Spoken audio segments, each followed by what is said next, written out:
गहरे जंगल के बीचों बीच एक विशाल और घना पेड़ खड़ा था। इस पेड़ की शाखाओं पर दर्जनों घोंसले बसे थे। इन्हीं घोंसलों में रानो चिड़िया अपने पति भोलू चिड़ा के साथ रहती थी। रानो का घोंसला बहुत सुंदर और मजबूत था, जिसे उन्होंने अपने आने वाले बच्चों के लिए खास तौर पर बनाया था। रानो के घोंसले में 5 अंडे थे, जो बेहद नाजुक और चमकीले थे। रानो दिन रात उनकी देखभाल करती और उनके निकलने का बेसब्री से इंतजार करती। सुबह का समय था। रानो अपने अंडों को देख रही थी और उनसे बातें कर रही थी। मेरे प्यारे बच्चों, जब तुम इन अंडों से बाहर आओगे, तो तुम्हारा ख्याल रखने के लिए तुम्हारी नानी भी हमारे पास होंगी। वह तुम्हें ढेर सारी कहानियां सुनाएंगी और जंगल की बातें सिखाएंगी। तभी भोलू चिड़ा उड़ते हुए घोंसले में आ पहुंचा। उसकी चोंच में ताजा अनाज भरा हुआ था। रानो ने उसे देखा और पूछा, अजी, आप इतनी जल्दी वापस कैसे आ गए? और मम्मी कहाँ हैं? आप तो उन्हें लाने गए थे ना? भोलू ने अनाज रखते हुए कहा, रुको रानो, सुनो तो सही। दरअसल मैं रास्ते में भूरे कौवे से मिला। उसने कहा कि वह तुम्हारी मम्मी को खबर दे देगा और मुझे तुरंत घर लौट आना चाहिए। भूरे ने ठीक कहा, जंगल में शिकारी पक्षी घूम रहे हैं। हमें अपने अंडों की सुरक्षा करनी होगी। रानो ने राहत की सांस ली और कहा, चलो, अच्छा हुआ। लेकिन मांझी कब तक आएंगी? हमारे बच्चों को उनका बेसब्री से इंतजार है।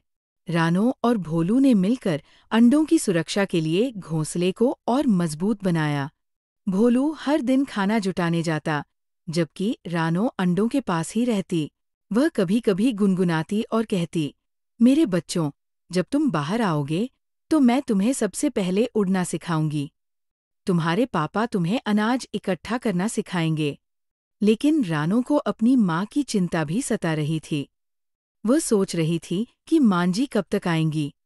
भोलू ने उसे दिलासा दिया, चिंता मत करो, रानो। भूरे ने वादा किया है कि वह तुम्हारी माँ को यहाँ बुला देगा।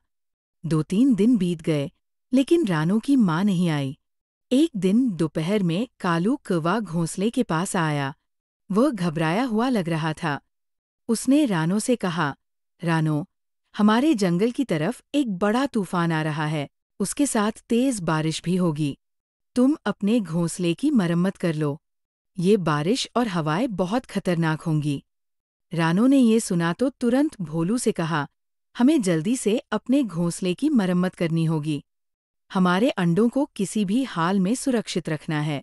भोलू और रानो ने मिलकर घोंसले की मरम्मत शुरू कर दी।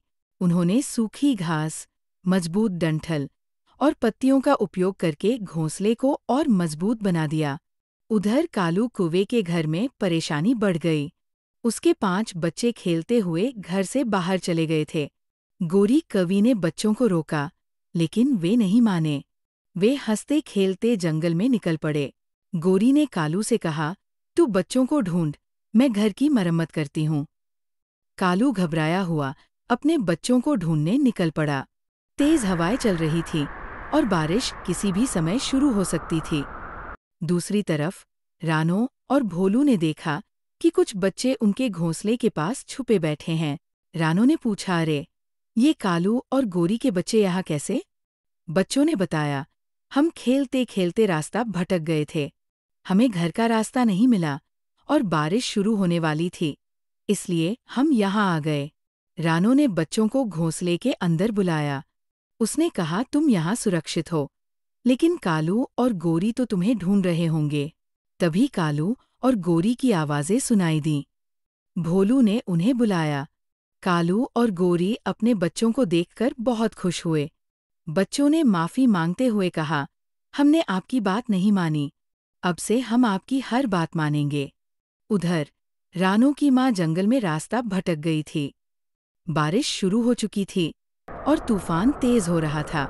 वह मीनू मौसी के घोंसले में पहुंची और शरण मांगी। मीनू मौसी ने उसे गर्मा-गर्म पकोड़े खिलाए और कहा, आप चिंता मत करो, मैं आपको रानो के घोंसले तक छोड़ दूंगी। थोड़ी देर बाद मीनू और रानो की माँ छाते लेकर रानो के घर पहुंची। रानो अपनी माँ को देखकर बेहद खुश हुई। उसने अपनी माँ से कहा, मां जी, आप आ गई। अब मुझे कोई डर नहीं है। तूफान खत्म होने के बाद सभी पक्षियों ने मिलकर अपने अपने घोंसले की मरम्मत की। रानो और भोलू के घोंसले में उनके 5 प्यारे बच्चे अंडों से बाहर आए। रानो ने बच्चों से कहा, अब तुम्हें उड़ना सीखना है। मांझी ने बच्चों को जंगल के खतरों के बारे में सिखाया।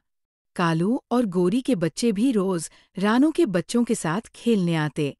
ये अनुभव जंगल के सभी पक्षियों के लिए एक सबक था कि मुश्किल घड़ी में एकता और समझदारी से हर समस्या का सामना किया जा सकता है। अंत में सब खुश और सुरक्षित थे।